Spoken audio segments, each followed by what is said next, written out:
Bonjour à tous, bienvenue dans la deuxième partie de cette vidéo, le pervers narcissique, qui est-il vraiment? Alors dans la première partie, on a fait un état des lieux un peu de la perversion générale et on a présenté cette pathologie d'une manière globale. Maintenant, on va parler de son histoire et de son évolution.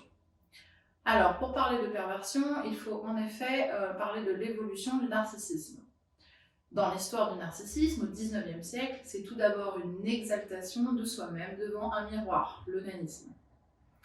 Puis assez rapidement, le concept a été désexualisé.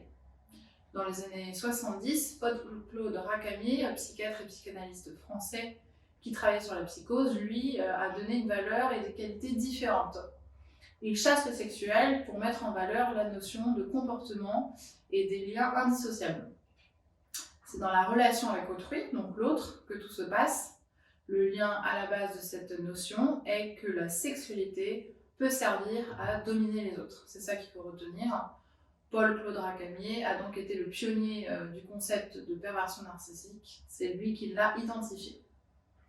C'est ensuite Sigmund Freud qui commence ses premiers travaux sur le narcissisme vers 1914 et qui travaille sur la dérive des comportements pervers. Et plus récemment, Marie-France Irigoyen, psychiatre, qui publie ses travaux sur le harcèlement moral.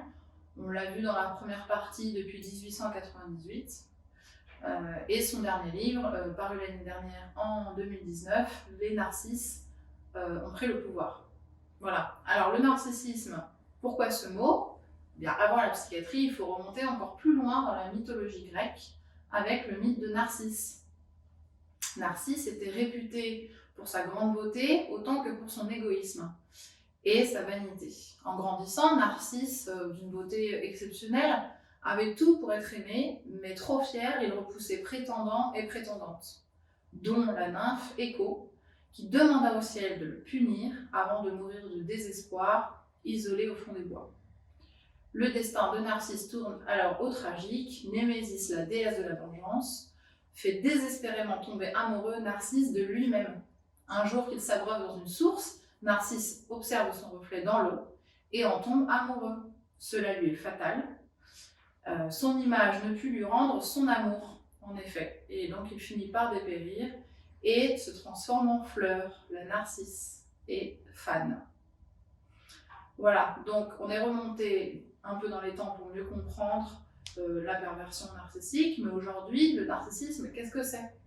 Après une évolution d'un concept symbolique et psychiatrique, où est-ce qu'on en est? Eh bien aujourd'hui, la perversion narcissique, c'est l'admiration de soi-même. C'est une attention exclusive portée à soi. En psychanalyse, on dit que c'est une fixation affective à soi-même. Voilà. Alors d'un point de vue clinique et psychopathologique, maintenant, la perversion, qu'est-ce que c'est? Eh bien, d'après l'étymologie latine, perversion vient de pervertere, qui signifie mettre sans dessus-dessous. Voilà. Là, on voit déjà l'écho avec le gaslighting qui arrive. Donc ça se définit par l'action de retourner quelque chose ou quelqu'un de sa vraie nature.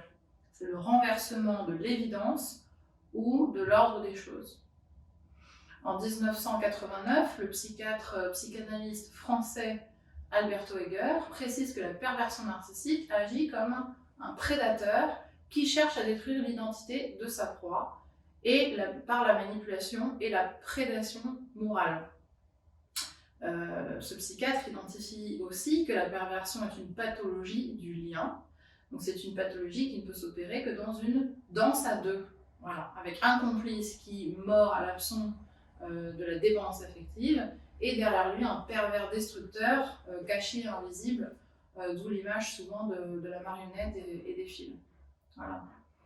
Donc d'un point de vue psychiatrique, le pervers narcissique relève plus précisément de ce qu'on appelle la psychose blanche. Ça consiste en une double structure, névrotique et psychotique. Ça se situe dans un double carrefour entre psychose et névrose, faisant l'objet d'aménagements, d'étayage et de compensation qui permettent un développement qui reste adapté à la société. On comprend mieux alors la gravité de cette pathologie qui caresse la psychose, c'est-à-dire la folie. Il faut bien en avoir conscience. Pour bien comprendre, en mode névrotique, on trouvera la conversion hystérique, Donc les hyperactions des PN, leur théâtralisation, leur victimisation, leur séduction aussi. Ils en font trop tout le temps. Voilà, ils font des crises de jalousie, des crises de frustration, des crises de violence. Voilà. Il y a aussi les rituels obsessionnels. Donc le père narcissique a des tas d'obsessions. Il fait des collections d'objets, de personnes aussi. Et il focalise sur des points et il ne lâche rien. Voilà, jusqu'à temps qu'on lui donne raison, même et surtout d'ailleurs s'il a tort. Et le comportement phobique. Les pères narcissiques ont souvent des phobies. La plus connue, c'est la peur de la vieillesse, d'où leur comportement souvent acharné à vouloir rester jeune, physiquement, mentalement, et ils y arrivent. Un père narcissique se fait souvent plus jeune que son âge. C'est aussi dû au fait, dû au polytrauma, que l'enfant intérieur psychologique s'est arrêté de grandir. Voilà. Une petite pause dans le temps, mais on verra ça un petit peu plus loin. Voilà.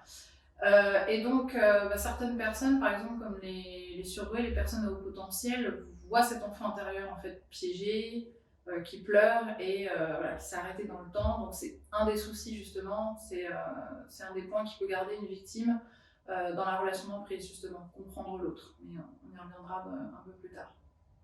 Voilà pour comprendre la partie en mode névrotique, donc c'est la plus légère, c'est de la psychologie. Maintenant, en mode psychotique, le père narcissique, il faut savoir qu'il vit donc une angoisse de morcellement et de diffusion avec l'objet. Là, c'est plus profond, c'est plus grave, et là, on rentre plus en psychiatrie.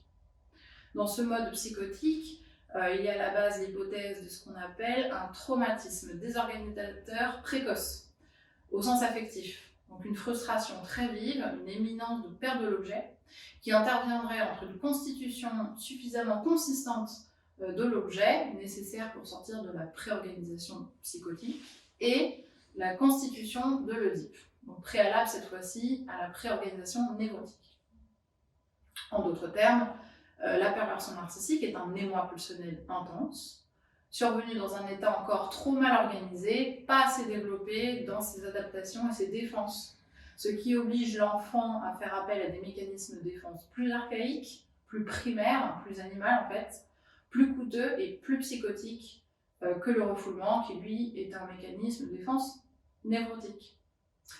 Donc il s'agit principalement pour le père narcissique d'un déni de représentation, et non de réalité, comme dans la psychose, du clivage de l'objet, et non du moi, et de l'identification projective.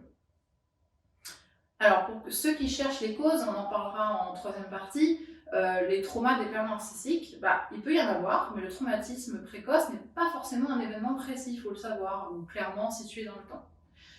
Ce trauma peut prendre la forme d'une série en fait, de nombreux micro-traumatismes répétés et rapprochés. Ceux ou ces traumatismes, donc précoces, bloquent la personne en quelque sorte dans une pseudo-latence. C'est ça qu'il faut retenir. Donc, voilà, avant le complexe, le conflit oedipien. Cette pseudo-latence est plus durable que la latence normale, bloquant l'évolution du père narcissique vers une maturation affective du moi. Il est immature affectivement. Dont l'angoisse latente est en fait la perte de l'objet, donc la perte de la victime, à la base la perte de la mère, ou la perte de toute chose d'ailleurs. Le pervers narcissique contrôle, le pervers narcissique garde, le pervers narcissique possède, donc c'est une fusion réparatrice ou une diffusion destructrice. Alors pour résumer, le but psychique de cette pathologie est de demeurer à égale distance entre deux grandes structures, dont l'une s'est trouvée dépassée, psychotique, et l'autre pas encore atteinte, névrotique. Voilà pour aujourd'hui, concernant l'histoire et l'évolution de la perversion narcissique. Je vous retrouve la semaine prochaine dans une troisième partie pour aller un petit peu plus loin encore et parler des causes de la perversion narcissique.